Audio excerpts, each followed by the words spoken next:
movimientos se estudian a partir de la posición anatómica. La posición anatómica es similar a la posición que uno adopta al estar de pie, solo que con las palmas hacia adelante y los pies en paralelo.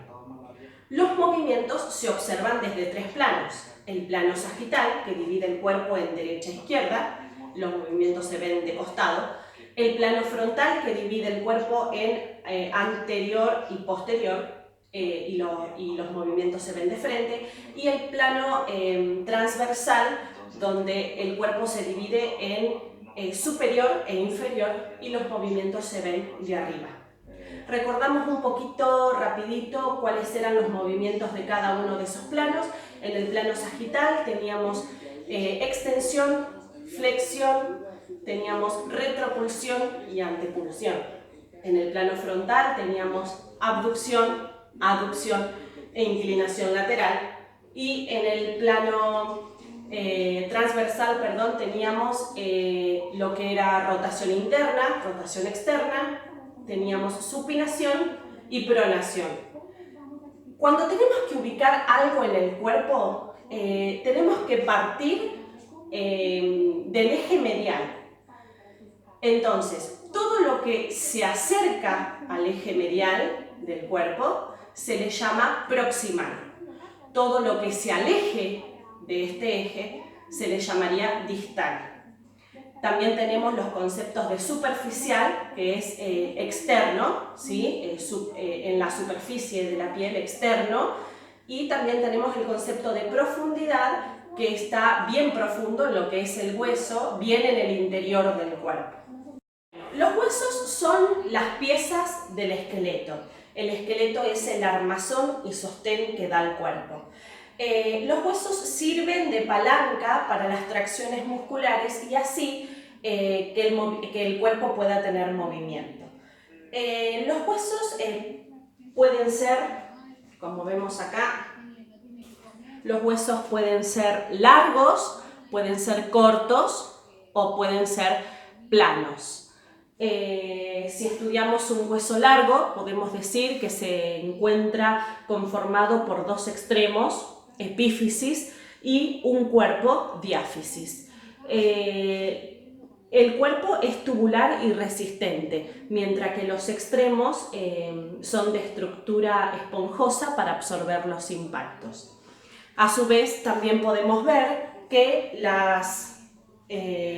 los huesos están unidos por las articulaciones. Acá tenemos una articulación, ¿sí? Las articulaciones son más o menos móviles.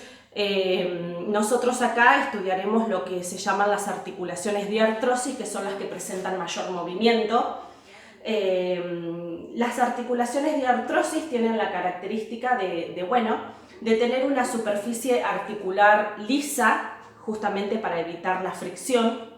¿Qué es la superficie articular? Justamente el contacto óseo que hay entre dos huesos, ¿sí? Que acá tendríamos como un contacto, no sé, ahí sería como el contacto entre dos huesos, ¿sí? Que tienen una forma que entre las dos, digamos, como que encajan, ¿sí? Bueno, eso sería la superficie articular. Hay distintas formas de superficie articular. Acá, por ejemplo, tendríamos una que sería cóncava convexa, ¿sí? Ahí, cóncava convexa. Tenemos en forma de elipse, tenemos en forma de silla de montar, pero bueno, eso es lo importante de saber lo que es la superficie articular. A su vez, esta superficie articular está envuelta de cartílago, recubierta de cartílago, que el cartílago lo que va a lograr es que justamente tratar digamos, de que no se froten esos huesos, digamos, ¿no es cierto? De evitar justamente la fricción. Y a su vez todo esto también está envuelto por una cápsula articular, que la cápsula articular es como si fuera una suerte de tela que encierra toda la articulación, como que la protege completa, la encierra, y adentro de la cápsula articular se encuentra el líquido sinovial, que es el que justamente va a tratar de bañar, de lubricar lo que es la articulación y de nutrir el cartílago. Bueno, también después nos encontramos con los ligamentos, que los ligamentos son como bandas de tejidos que lo que van a hacer justamente es fortalecer la unión de esos huesos y bueno, y fortalecer, por ejemplo, los ligamentos irían arriba de lo que es la cápsula articular y no solamente va a unir eso, sino también fortalece la unión de los huesos. Después también los huesos deben cumplir con solicitaciones, con demandas de trabajo.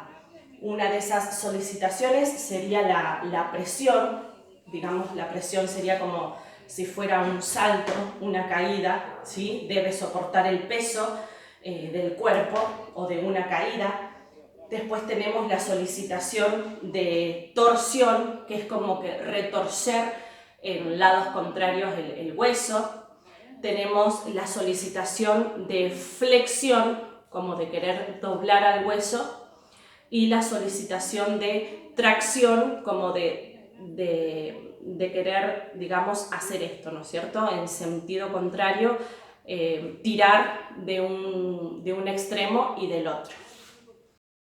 Los movimientos del cuerpo son realizados por los músculos. Los músculos pueden contraerse y estirarse.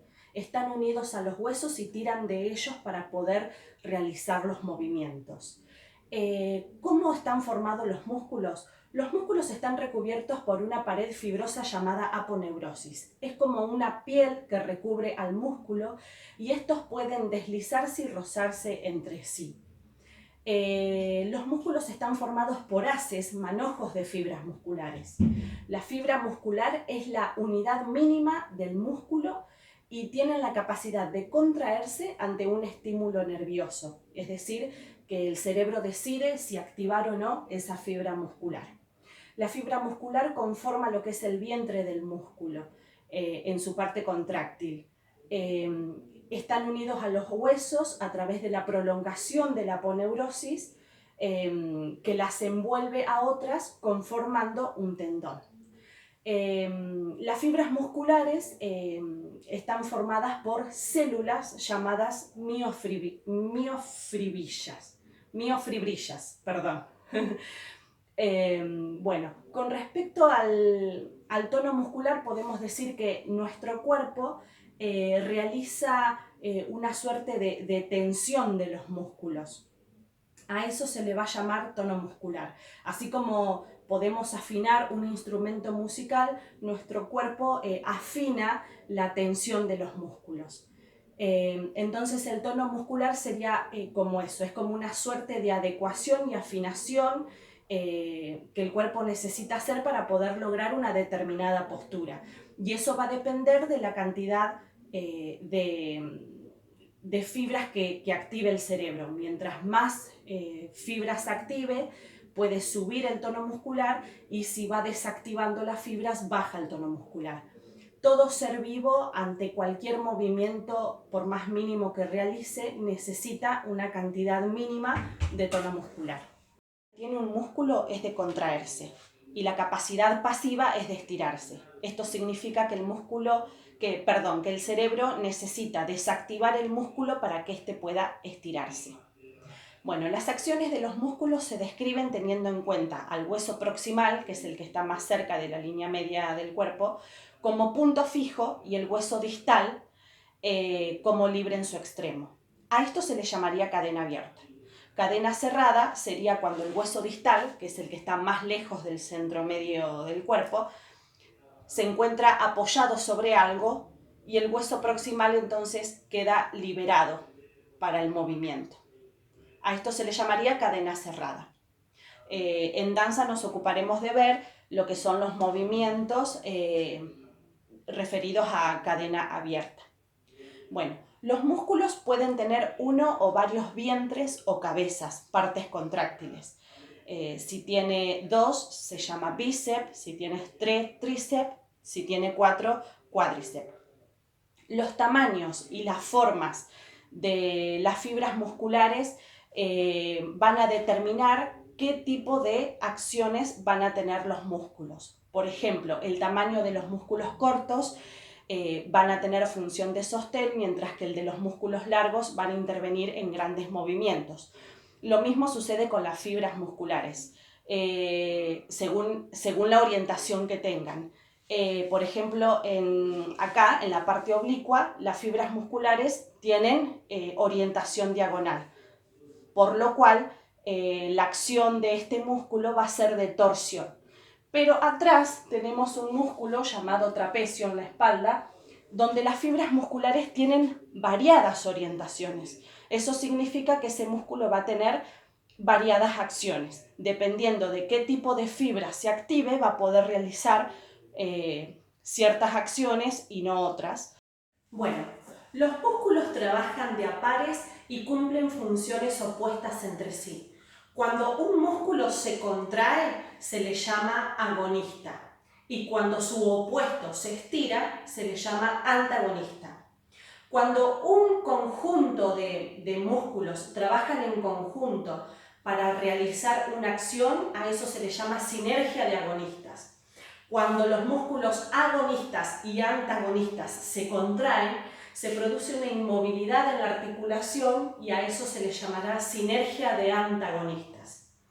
Todo lo opuesto, todo lo que se opone a la fuerza de un músculo se le llama fuerza de resistencias, y son 4. La fuerza de gravedad, la resistencia a bajar el tono muscular de un músculo antagonista, el peso de un objeto externo y otra fuerza externa. Según la posición del cuerpo, pueden haber contracciones que se realizan cediendo a la gravedad o ir en contra de la misma.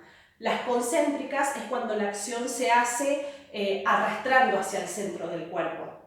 Las excéntricas se hace por frenar, alejándola del centro del cuerpo, y las estáticas.